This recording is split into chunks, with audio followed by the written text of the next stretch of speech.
welcome to what is our very first Ivors Academy Youth Network event.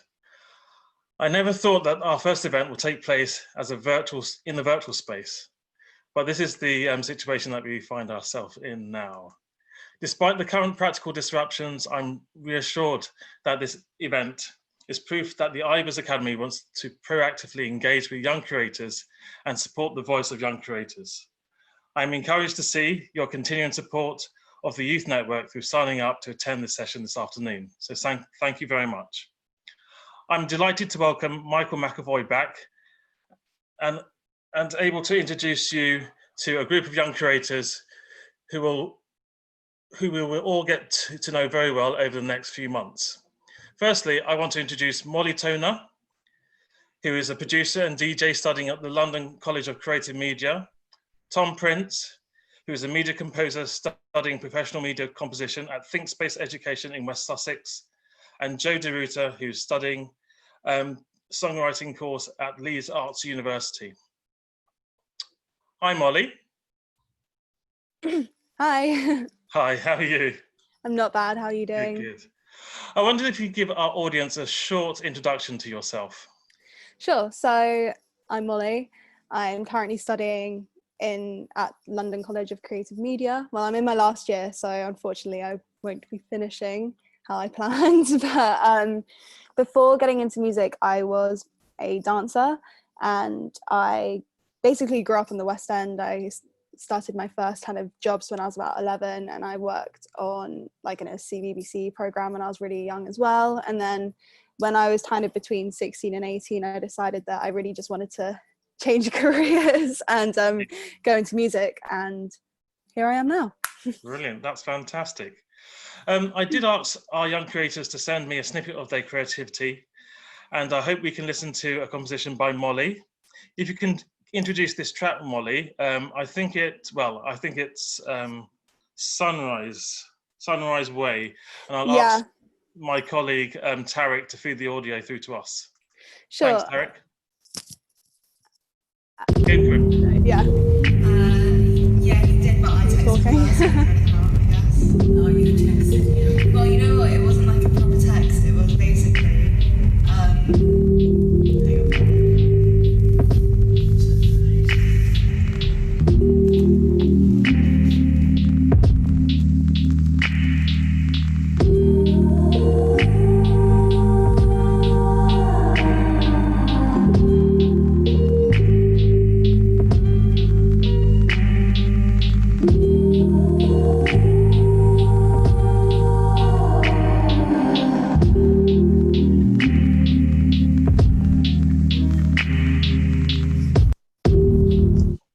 Cool. Okay.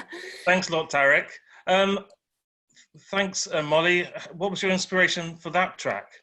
My inspiration for that track, what was it? It was, so that's me having a conversation with a family friend of mine about a guy who had just broken up with me, and I was in California, and I was filming us driving around somewhere called Sunrise Way, and just because it's so surreal being in California, it's like, you know, being in the movie sort of thing. And she asked me about it, and then we were kind of talking in the video, and my plan was I'd just mute it out and I'd post it on my social media later, and I completely forgot about it. And then when I was just going through my videos, I found it, and I thought this would be a really kind of cool intro to a song. And cool. So that was that. God, it's such a sad story. I hate those kind of things, like, guy broke up with me, cringe, but yeah. Thanks a lot, Molly. Tom, could you tell us a little bit about yourself before we start? Thanks. So yeah, I'm Tom. I'm studying with ThinkSpace, like you mentioned earlier. I have a few different influences, ranging from Caribbean to classical. I also work as a private piano teacher on the side, so I kind of get to see what it's like to be a tutor, and I'm currently trying to get into writing for TV and film. Cool, great stuff. Can we hear a track from Tom, please? What are we going to hear now? Tom? So it's called Life. It's based on, my inspiration for it was The Secret Life of Walter Mitty, the soundtrack for that. So okay. That sounds cool. Thanks, Tarek.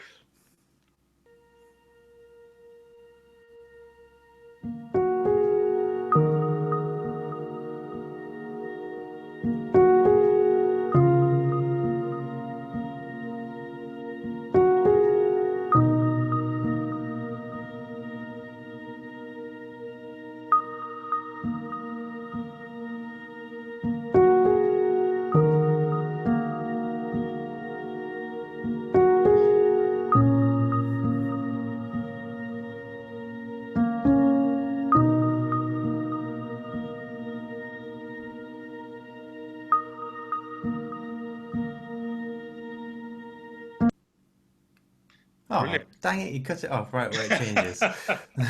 a great intro, though. Oh, Fantastic. now you're going to go away being really depressed. Oh, no. I Okay. encourage everyone to go to Tom's website. It's a fantastic site. Got some great music on there. Hi, Joe. Hello, Wesley. How you doing? I'm good. How's it going up in Leeds? I'm in Lincoln now. Oh, Lincoln now. Oh, there we yeah. go. Excellent. Could you tell us something about yourself, just very briefly? Yeah. So, as you mentioned, I am based in Leeds normally, studying at Leeds Arts Uni. I do a popular music performance course, so I do performance and songwriting and a bit of production, all the good stuff. I perform with my band, Butchered Butt Club, which kind of fuse like American emo and indie sounds with like British pop and alternative sounds. It's basically just a big stew of sound. Yeah, I'm currently in my second year. Well, I've just finished it, really. Yeah. Fantastic. And the final track, which is by Joe, is called Goodbye, Old Friend. Thanks, Tarek.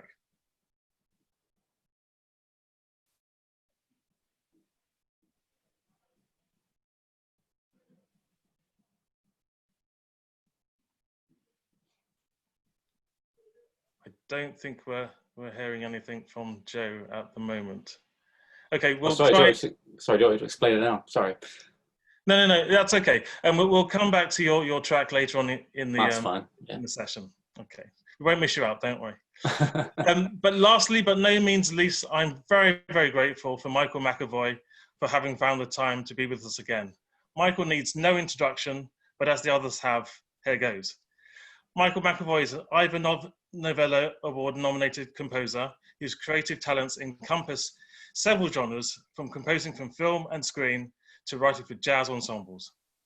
Micheal is well known for his work with Ian Jury and the Blockheads, Steve Winwood, and as a writer-producer for Jazzy B's Soul to Soul and the James Taylor Quartet, just to name a few. Is there anything else you would like to add, Micheal?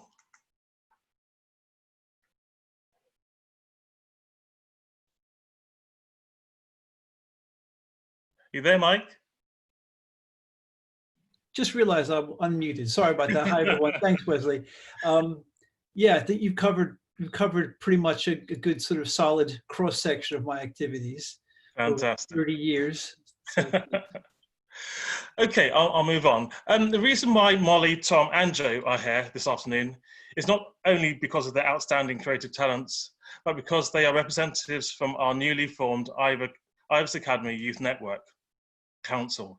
The Youth Council is designed to be a representative voice of young music creators from the Ivors Academy Youth Network, our community of young creators. The network consists of young creators from many different genres, and we offer them the voice to voice their unique concerns and experiences of young creators starting out in our industry.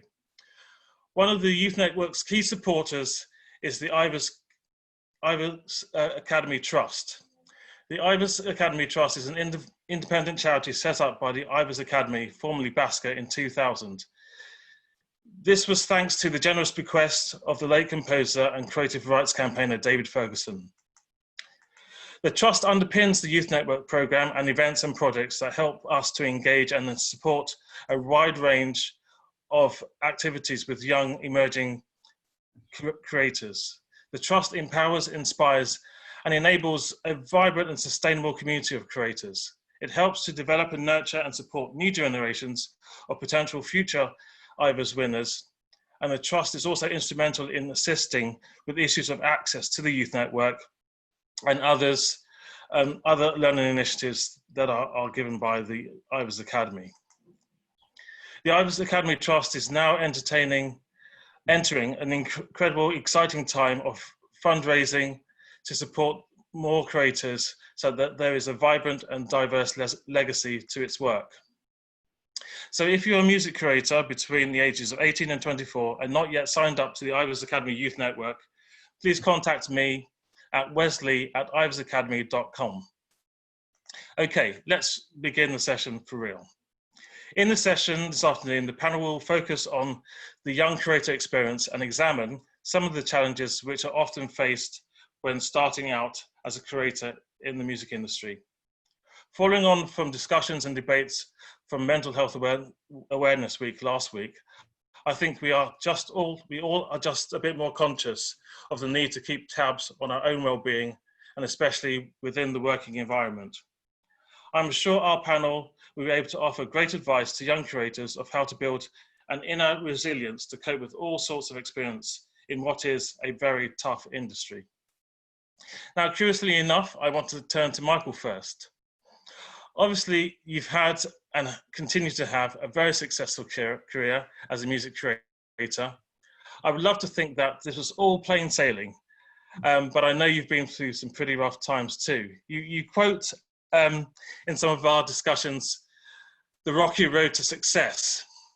What is the meaning behind the statement?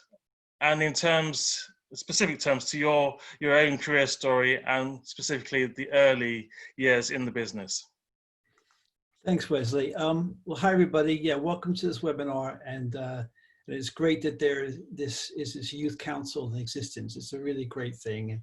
And you know, my contribution is hopefully someone who I'd like to sort of be able to think I can share some of my experiences when I was younger, and that decisions I made and directions that I took that I was very lucky to have survived. Not to be dramatic, but you know, essentially the rocky road to success. I mean, it's obviously a play on words. You know, I was my first love of music was rock music. You know, I mean, when I started my first bands when I was my first ever band, I was 10, and you know, play guitar and learning, you know, the songs at the time. This is like 1970, 1971. So we're going back a long way. In fact, I've got a similar haircut that I had then, you know, sort of in the 70s, COVID-19 hair.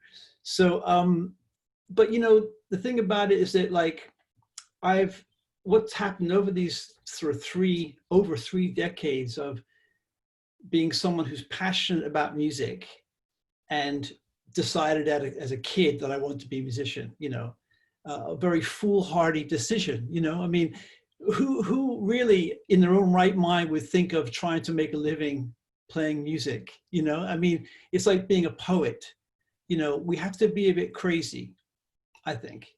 You know, we're not happy doing a normal job, you know, the 9-to-5 thing. And, you know, we feel like we have something special we want to share.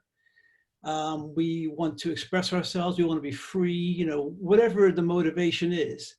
So, you know, when I was 18, there was no music colleges that did pop music in this country. They didn't exist in 1979. The only college there was Leeds College of Music that had a jazz course, but there was no contemporary music. And that jazz course was very much like so traditional jazz, and I was into jazz funk by that time. I had gone from rock to jazz funk. So, you know, I went there though for a term, and I got into the college. Actually, I got into the college as a viola player because I was also an orchestral viola player. And I actually have to say, I have to thank my parents for forcing me to learn a classical instrument because I rebelled against that. But my parents were very much believers in the need to have an education. So I'm very fortunate in that respect, because if I had been making my own decisions, I wouldn't have done it. Now the fact that I was a viola player and was in orchestras throughout my teenage years, I used to go to Saturday music school, CYM, every Saturday at Pimlico School and play in an orchestra. And I, you know, sort of used to jam with people at lunchtime, people like Django Bates and Steve Sigwell and a lot of the musicians who were like top people in the industry now, very established, were in there with me. You know, a lot of the string players who I sort of work with on sessions now in the orchestral world. But I rebelled against all that, and I went right, as soon as I left Leeds, actually, after one term, I got a job in a recording studio as a taper or tea boy, so make tea and buy sandwiches. And that's the only way I thought I could get into the pop music or end up being a band, and I wasn't a band. So I'll jump forward because I don't want to take up all the time, but I was very sort of, I suppose you could say, arrogant and pushy. And I have a lot of confidence in my abilities, and I just sold myself to, you know, people. I would, you know, be playing the piano in between getting tea, you know, in the studio. And I got my first session that way with a guy named John Porter. And from there, you know, I kind of met people told, and eventually I worked with this producer a lot named Adam Kidron, who was working for Rough Trade. He used to hire me to do horn arrangements, play keyboards for a lot of these Rough Trade bands. And through that, I went to Ian Jury. So Ian Jury hired me to do his solo album in 1982, I think it was, or I was 2021. Yeah. And I was brought in to co-write it and arrange it and MD it. And he left the Blockheads. It was his first solo album called 4,000 Weeks Holiday. And I hired all the musicians, and, you know, I played bass on the album and keyboards, and did the arrangements and co-wrote. And, but during that time in the studio, and during this time, I smoked dope every day. You know, I would have spliff for me all the time. Mm-hmm. You know, drank most evenings. I would have, you know, a good drink. I would stay up all late at night. I got into sniffing cocaine and speed. And, you know, I was invincible. I was quite, you know, I thought I was quite, you know, having a great time. Yeah. But as the years went by, like 2 or 3 years of doing this, I didn't realize that I hit my limit. And what happened is right before my 21st birthday, I had a psychotic episode. Something just snapped in my brain. And literally it was like that. It was a momentary thing. And like everything, I was sort of hallucinating and, you know, hearing voices. And basically that was like the start of a 3-year nightmare. I mean, it was like hell. Right. I was sectioned 3 times over that period. And I don't know if anyone knows what sectioned is. When you're sectioned, essentially you're put in a mental hospital, and you don't have, not voluntarily, you have to stay there until they think you're ready to leave. Yeah.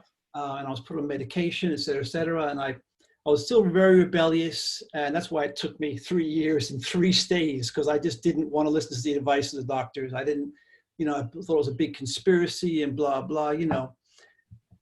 Now, the ironic thing is, during that time, I did an album with Ian Jury. You know, I went, and, you know, that was the insanity of it, literally, the insanity of it was that, you know, during my periods of kind of being stable. So basically, after the 3rd time, I was very lucky that the 3rd place, I had a doctor who was very kind of, I don't know, understanding. And it was funny enough, he sort of found the medication that stabilized me. And also I met a woman who I fell in love with, and she loved me. We actually had met 6 years before. And I'm still with her now. We've been together for 30 odd years. So that was one of those blessings. That was one of the real stabilizing things in my life. It has been. But, you know, more than anything else, it was about accepting the medication, starting to recognize that, you know, I didn't know how to live. I didn't know what my limits were. I didn't know how, you know, to look after myself. I didn't know about self-care, you know. And I think when you know, I mean, I'm not going to speak for everyone, but I think when you're young, you don't ever really anticipate that if you stay up late at night, or you don't eat well, or you drink too much, or you have to, that, you know, there's going to be a wall you're going to hit. And some people don't hit it for much longer. In a way, I sort of see myself as lucky that I hit it so young, because let's face it, we've lost Amy Winehouse. Yeah. Lost George Michael. We lost Whitney Houston. We've lost so many incredible, talented people. Yes. Way too young. And, you know, it's a hard lifestyle that we live, you know, with late nights, you do gigs, you're out late night, you're adrenalized, you know, you come off stage or whatever, and you're going to chill out, you want to have a drink, you want to have a smoke, whatever you want to do, whatever people do. it's very rare that someone's going to say, okay, I'm going to go meditate now, and I'm going to go chill out and lay down and whatever, and go home and, it's what I mean. So, but it's like, I think I really feel passionate that the awareness of listening to your body, I mean, there's a lot of mindfulness talk now. There's a lot more tools out there that actually didn't really exist. They weren't really there so publicly when I was a teenager and when I was down, in those days. You're talking about the early 80s. So it's like early to mid 80s. My last breakdown was when I was in 86. And it took me another sort of 5 years to really knock it all in the head. With all the drugs and alcohol, eventually, because it still would dabble in, I was working with another band during that time called Curious to Kill the Cat. I co-wrote their second album. They were like the equivalent to the Backstreet Boys or kind of One Direction of the day. Yeah. And that was, was still messing around with drugs and stuff,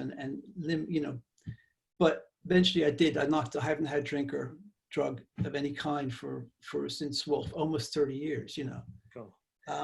So that was the beginning of my restarting and realizing and learning to care for myself, and realize this industry is very hard on us. And no, it is an incredibly tough business, and it sounds like that rocky road was quite rocky at times, very rocky at times.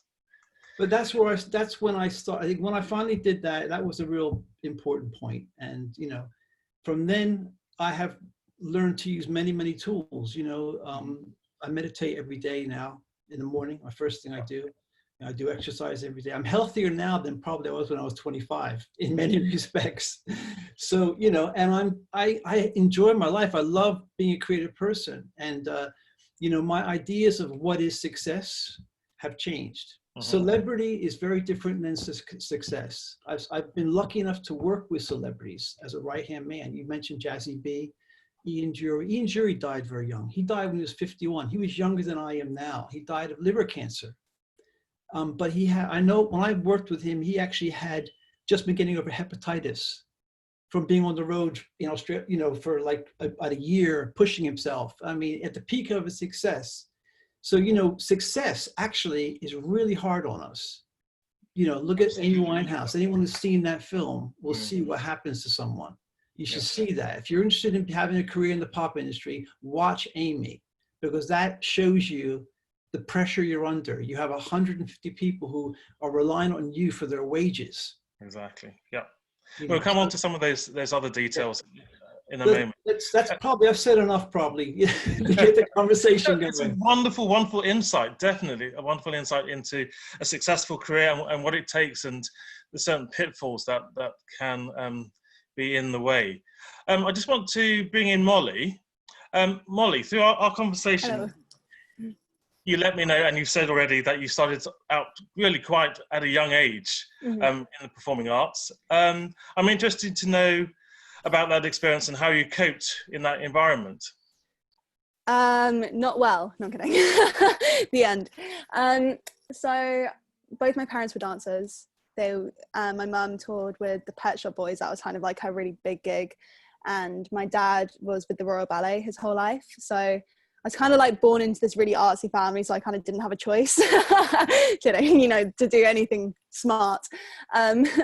So I went to a theatre school full-time actually when I was 11, and I got a scholarship there, which is really cool. And it was, I think, it's weird because you hear of like only like really famous people or celebrities being like, oh, I feel like I didn't have a childhood. And I kind of feel like that as well, because I was working with adults when I was, a kid, like a baby, like 11 years old. Yeah. And in some ways I'm really grateful for that, because I think it taught me a lot of discipline. And, I look at some of my friends in uni, not to trash on them or anything, and I think, they really struggle with certain deadlines or with like certain, just finding like the momentum, I guess, to like keep up with their work. And for me, you get whole scripts and you have to know it by the next day sort of thing. And I was kind of in that phase from such a young person. Yeah. But I think saying that, it does get to you. Until I was 18, I kind of had problems with eating, I'll be honest with, because you know, you have like, when you're a kid and you have like adults telling you that you have to look a certain way, or you're competing with someone else, all of your friends you're in competition with, and it does get to your head and it really does knock your self-esteem. And I think for me, it definitely built like a massive trust issue with like certain adults when I was a kid, because they really did talk to you very nasty. And I think you definitely, like, it built like a thick skin, because there's nothing that I feel like now, there's nothing anyone can like kind of say to me, or like any pressure that people can put on me that I can't take. But I think at the same time, it's funny when I hear people say, you know, oh, the worst thing a teacher did to me was give me detention. I'm like, oh my God, I wish. So yeah, I think that's that. I mean, was having a network of support around you a good coping mechanism? Were your friends there, or your family? Yes and no. I think all of my friends are still now, all of my really good friends are actually still in that industry. And I think now it's a lot easier to support each other, especially in my kind of where I stand, because I'm not in that industry anymore. So there is no competition and stuff. But I think, you know, we're all going through it together. And I think none of us really realized how much it was getting to us. I think it's such a hard thing to describe, but it's just weird. It's just weird.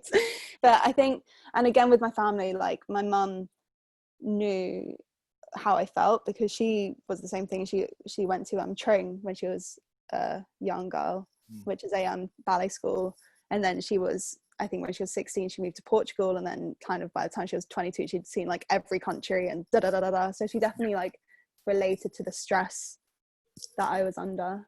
Okay, thank you for that, Molly. No worries. Hi, Tom. Just want to bring you in at this moment. I'm interested in your experience studying with Louise Vatch-Hash at Warwick College, who sounds like an incredible tutor. She proactively gave you and your college peers advice on how to endure hardship in the music industry. And what sort of practical ways did she come up with to advise you? And have you found those useful, and have you used them? So she more led by example. Okay. She was very much a person. She still is in that respect. So whatever would be thrown at her from day one, from the first day I met her, for the interview for college. There was a parent came in, and the parent was all like, "Oh, why is everything running late?" And she was being very calm. She was explaining why, and this person was getting even more irate, so she was just taking it on the chin, and I was going, okay. From day one, I was like, respect. I can take that. But Remaining calm under pressure. Yeah. But so some of the things that she'd tell us to do is to networking. It's almost underrated how important it is, because everybody that you talk to in the industry, like has already been probably mentioned, is going through very, very similar things. Exactly. Yep. So even if you could be looking at somebody that you know that's doing something slightly different, and you can kind of tell that if they're in the middle of a job, maybe now's not the time to to start asking deep questions. But yeah. One of the other things was, she said, is to get everything sorted out before you start anything. Like, so if you've got little jobs to do, anything niggling, like, or you got to do your tax return, don't do it in the middle of a project, because you're never going to do it, and you will not want to do it at the end of a project. so just get it done, get everything sorted, get all your chickens in line. I can't remember what the saying is. But yeah, that's the one. Fantastic. Yeah. Thank you for that insight, Tom. I'm just going to bring Joe in. Hi, Joe. In some of our conversations, you told me that music allows you to express things that can't be expressed in any other art form, and brings you an authentic sense of meaning to you. It's clear that being a songwriter is integral to your identity, and it's such a personal thing to you. It can be said that the nature of creative individuals accentuates the sensitive side of our personalities. Without a doubt, this makes us more prone to feeling insecure and makes it easy for negative thoughts to permeate through if we're not strong enough. Do you feel that this is a correct stereotype for creatives? Oh, definitely. Have you met other musicians? We're all so sensitive and it's lovely. Yeah, I think like songwriting, especially, such a great way to kind of explore your understanding of the world, I guess. Explore reality, and you can, like, you don't have to have the answers. You can kind of just see what's there. That's why I do it for. Yeah. What are the dangers that you look out for in your creative journey? Dangers. I'm not a very danger-prone person. I tend to just go full steam ahead, I'm afraid. But yeah, in terms of the experiences or perhaps negative experiences that you might experience through a writing project or through studying at university as you are at the moment? I'd say it's important to have a close network with you. I've been guilty of trying to do everything like by myself, trying to do like a one-man band kind of thing. But it's important to have people around you and like trust them with important things. And yes, yeah. Thank you. Just throwing that out to the panel. Has anyone else had any sort of like similar experiences in terms of coping with stress throughout their educational career or their creative career so far as just starting out? Molly, Tom? Sorry, say that again. I thought that was to the audience, to the No, that's have you experienced any other things, negative experiences, and how you coped with those on your journey as a creative person?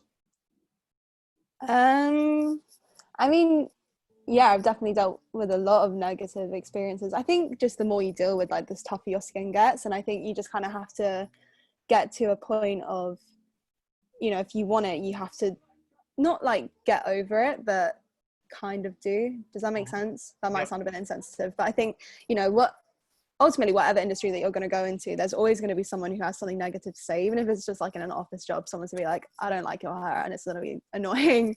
Obviously with music, it's a lot more and more personal, or any kind of performance things. But I think ultimately, like, this is the world that it is, and this is the career that it is. And I think if it's not for you, then it's not for you. And I know it sounds a bit tough, but I think for me, that's always kind of how I've dealt with it. And I think when you do get a lot of negative response, or even just a few like that, those are just a few opinions out of like a whole sea of people. And I think try and remember that the world is so much bigger than just the music industry or the performance industry. I think that's something that I've learned, I guess, as I've gotten older. I think especially transitioning out of like musical theatre world and TV world, where everyone knows everyone, you think all of these people's opinions are like, that's it, that's all that matters. And I think you get out and you're like, who was that guy? What was that director called? You can't even remember anymore. It's so past you. So it's keeping yourself a lot more grounded. You have your creativity as your working life, and then surrounding yourself with a network of friends who keep you grounded and give you good advice. Yeah. Keep yourself grounded. Definitely just surround yourself with good people and stuff. And I think just remember, like, it's not that deep. It's just music at the end of the day. I think it's so easy to put a lot of pressure on yourself because you want to be at the top of the charts, or you want to be writing music for the next like big film and and then I think the more pressure you put on yourself, the worse you're going to be. I think you just need to be like, you know what, it's just music and this is just life. It's not that deep. We're all going to die one day. Coronavirus, not kidding. But you know what I mean? It's just, I think it's not that deep. Just, yeah. Just Thanks, to add to that a little bit. Yes. I can't remember who the composer was, but he was in a talk. I think it was with Spitfire, I think. And he said the thing that he learned the most was that it's not a race. We're all in it together, and we can you know, if you compare yourself to somebody else, that's a that's an unfair comparison, really. So it's just about getting you to your next goal instead of how quickly you can get there. Yeah, good point. Good point. Obviously, the elephant in the room is our current situation with COVID-19. The current situation of self-isolation imposed on us due to COVID-19 is perhaps not an entirely new state of being for music creators and musicians. There are, of course, many moments of self-isolation in the creator's life, starting perhaps when we first start to take the craft of mastering an instrument seriously, and the hours of practice needed to achieve that goal. Practice, practice, and more practice. There's also the strange alchemy that happens when creators create. That process of creation is often solitary, but thankfully not always. How do you guys cope with the intense periods of working and creating on your own, and how do you sustain yourselves through that process of creation? Anybody chip in first? Mike? Yeah, I mean, I'll just talk about it in context of this recent project. You know, it's, I suppose at the end of the day, if you have a deadline, that's always helpful. You know, you have to get it done and you have to make a decision, and you have to just kind of commit. And so I think being able to focus and not be distracted, you know, I think there's a lot of distractions that we can find ourselves in. I mean, I've had to practice learning that, you know, procrastination, and, you know, there's a point where I have to just like switch all the phones off and stay off all the internet and just like get into it. And I mean, you know, I always try to remember that I've always loved music. Music has been a sort of solace for me. You know, it's been a companion.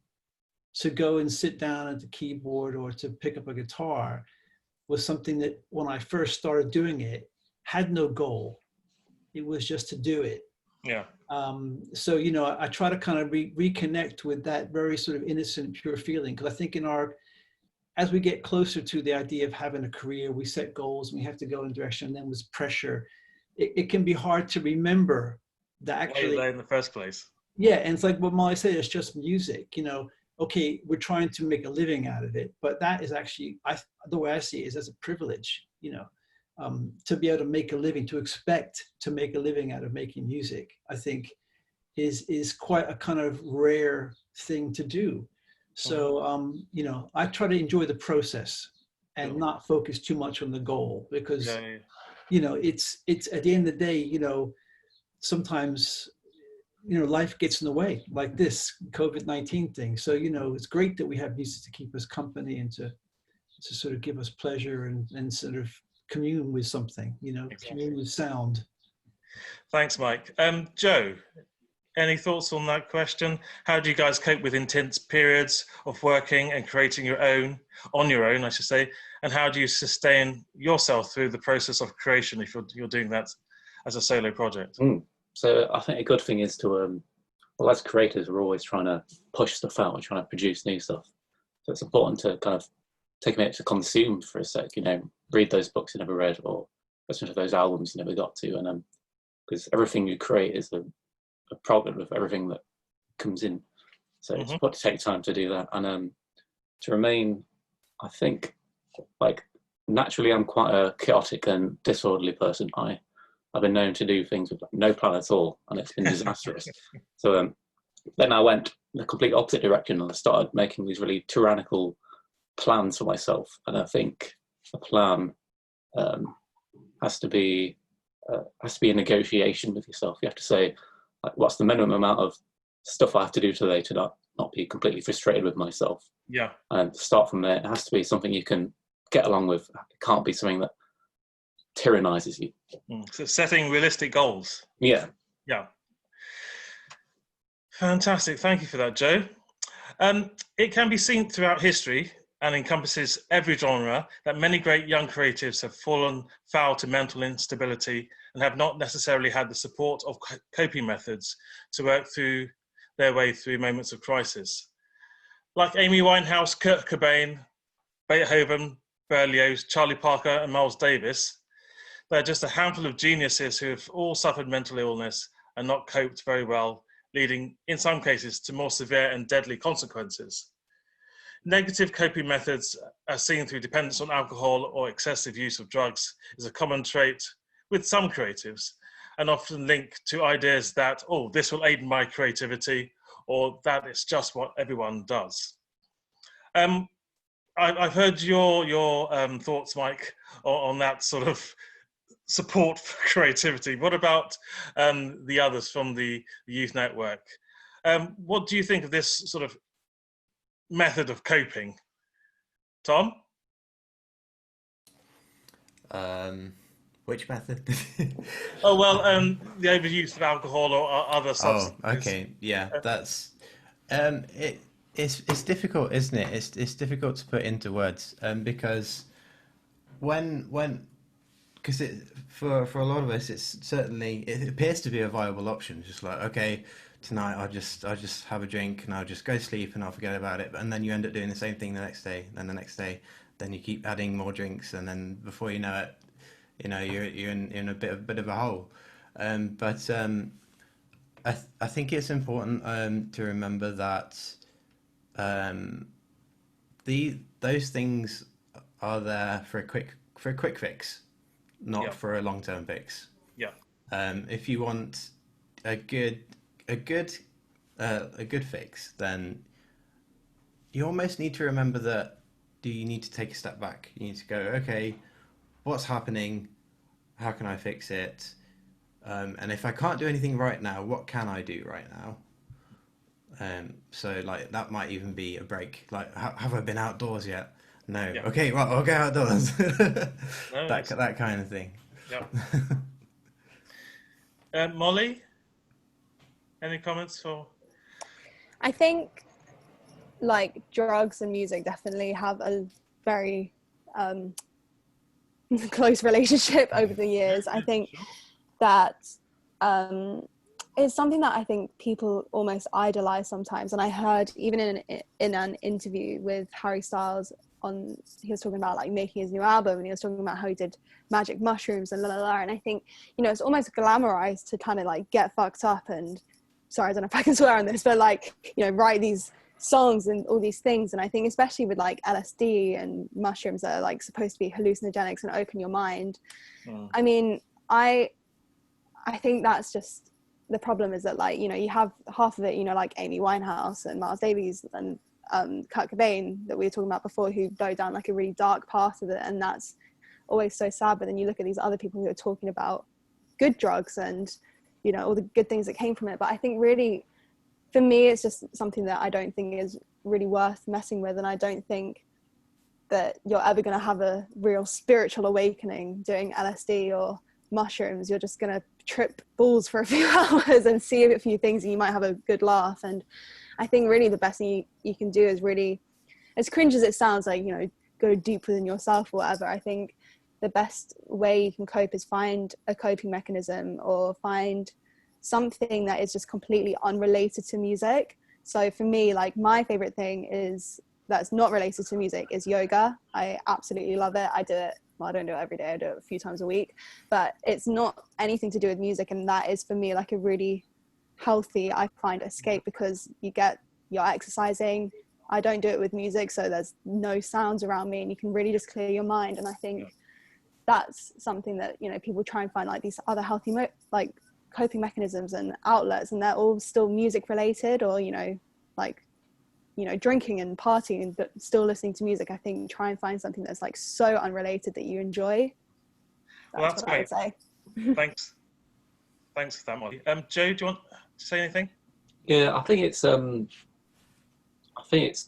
depends on the person, to be honest. Like, I think some people can handle things better than other people, and I think you just got to be honest with yourself and think, like if you know you can't handle alcohol very well, you got to have that conversation with yourself. Be like, okay, as much as it's been romanticized in our culture, drugs and alcohol, and I think you got to have that. Just be honest with yourself and think, if you've got like that addictive nature, or you're using it beyond recreation, I think you need to have that conversation with yourself.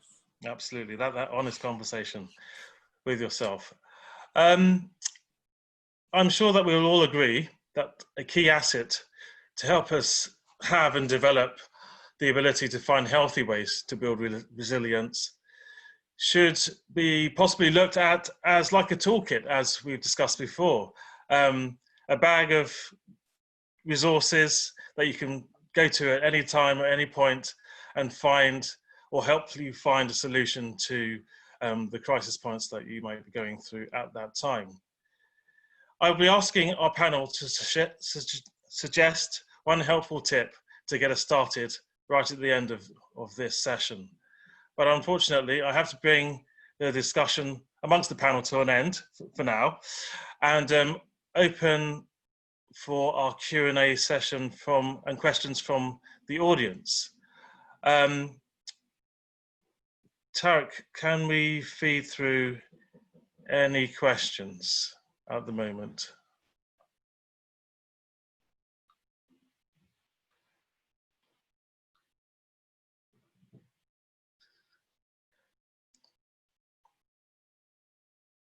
Okay, thanks a lot, Tarek. We don't have any questions right at the moment. So can we just nip to that toolkit? And if I could just go around the panel and just ask individually what one individual top tip of advice that you would like to share with our audience at the moment in terms of a toolkit of resources to help your resilience and to sustain a career as a creator. Can I start with Joe? Yeah, so I'd say, like I said earlier, just consume, make sure you're engaging with other people's work, with art, books, films, anything really, because people often think inspiration will come to you, but it's not how it works. You got to chase it down. You got to explore the world and find it for yourself, I guess. So yeah, just make sure you're always engaging with reality, I guess. Yep, fantastic. Tom, your essential toolkit for resilience. Take a step back. Okay. Every opportunity. It gives you a chance to breathe, and you can analyze what's happening and what's not. On to you, Molly. I think just basically what I said earlier, just find a hobby that you like that is really nothing to do with music. I think that's always going to be, for me at least, that's always helped just find like a healthy balance and obviously like a good hobby that's not to do with music, not just going to the pub or something, like something. And just be confident and just like say what you think, and don't be afraid of like what other people are going to say to you, because it's not that deep. That's what I'd say. Thank you, Molly. Mike? Yeah, the thing that's most valuable to me is the importance of rest. I know it sounds really boring, but rest, not just getting sleep and good night's sleep, but actually taking a break from things. I think Tom pointed out, sometimes kind of listening to my body and listening to my mind. Just if I feel stressed out, sometimes I just go and just lay down for 15 minutes, or just. And I think one thing I was gonna say is that for me, like, I always sort of, for a long time, I thought of rest as more to recreational things, like watching a movie as rest, or, that kind of thing. Reading a book is rest, but actually that's quite stimulating. So actually doing nothing and just letting my mind wander, and not into the future or the past or worry or project, but just trying to be with myself and be still, I've had to practice it, because, our culture doesn't really, kind of nurture that idea really. No. But I think it's really valuable. And the mind, that's where I find a lot of solutions, and a lot of inspiration actually comes, and a lot of ideas by giving myself that space. Okay, fantastic. That's great advice. Just chill with the still and find a sort of inner peace, really, to go on. Nice, I like that. Chill with fantastic. Can I just make a final call out to our audience to just use the chat function or the the Q&A function just to send through any questions you might have for the panel in relation to anything that we've discussed this afternoon, or perhaps not. Other issues you might want to find.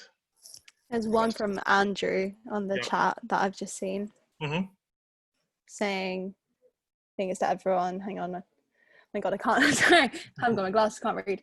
I was just wondering all of your thoughts, experiences on how you found maintaining these things even through periods of time when one feels overly busy. So who wants to go first? Could I come in on this one? Because I've actually been dealing with this challenge recently. I mean, I've just finished co-scoring a Showtime feature documentary with Paul Oakenfold, a DJ who's in the States. Yep. And I was supposed to be there working with him doing it, and we've had to do everything with the time zone. And literally the past week has been crunch time. You know, the mix started on Tuesday. And, you know, I've put in a lot longer hours than I ordinarily would. But what I was going to say to Andrew is that because of my daily practice, like I have a routine, which is very sort of about self-care. Yeah. I have a reserve. So, you know, and those habits are there. And I'm, like I said, I meditate every morning for 20 minutes. I start my day that. I already started that about 8 years ago. So it took me a long time to learn the value of it. But I do that every morning before I do anything. Yeah. And, you know, I go for walks. Buffer. Yeah, and I go for walks regularly. Even during this time now, I would never sit at the computer for longer than an hour and a half and work and write. I would always take a half an hour, 40-minute break. And so I work in 1.5 hour to 2 hour chunks, maybe 3 or 4 of them at the most a day. And I get a lot done. I think that staying at the computer all day long and doing 14-hour days that'll kill you. And I don't think you're very efficient after 4 or 5 hours of that. You stop, the rate of quality just goes down. Yeah. So, you know, rest basically, and self-care. But yeah, that's my Anybody else want to come in with a comment from Andrew's question? Yeah, just a thought that it's when you get work come through, it's important to remember what you're selling. Are you selling your life, or are you selling your work? Because you can put a limit on your work, but your life is your life. So the minute you start working your life away, that's when it all starts to go downhill. So very, very good observation, Tom. Thank you for that. Joe? Well, I'm afraid I'm in the same boat as Andrew on this one. But I'm the sort of person who I can have this amazing plan, but as soon as crunch time comes, it's like, whoop, that's out the window. So yeah, I don't think I'm qualified to answer this one. Well, it's all a work in progress for everyone, I can tell you that. We have certain solutions, but for other experiences that we encounter, we certainly still have to work on our solutions for that. I hope my colleague Tarek can find Joe's track so we can just listen to some of that just before we leave.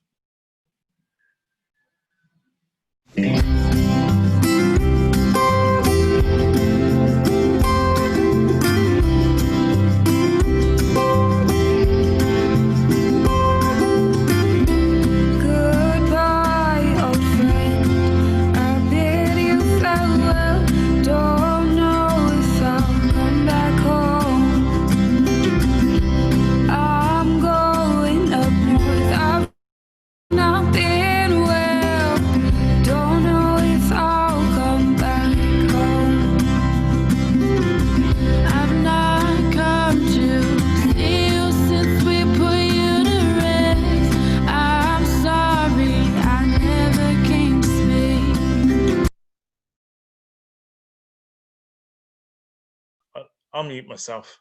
Thank you very much for that, Tarek. That's great. Thanks, Joe, as well. In closing, I would like to thank our panel, Molly Toner, Tom Prince, Joe DeRoutier, and our wonderful Mike McEvoy. Thank you also to the audience this afternoon. It definitely wouldn't have been the same without you. And a huge thanks to my Ivors Academy colleague, Tariq, for helping out behind the scenes with all the technical stuff. Many thanks, Tariq. I hope you'll be able to join us again next week for another Youth Network Presents webinar, the first in our series of Creators Conversations with jazz pianist Julian Joseph and our own Ivors Academy Board Director, Orphy Robinson. So that's next week, Wednesday, the 3rd of June at 3 p.m. Thanks, guys. Many thanks.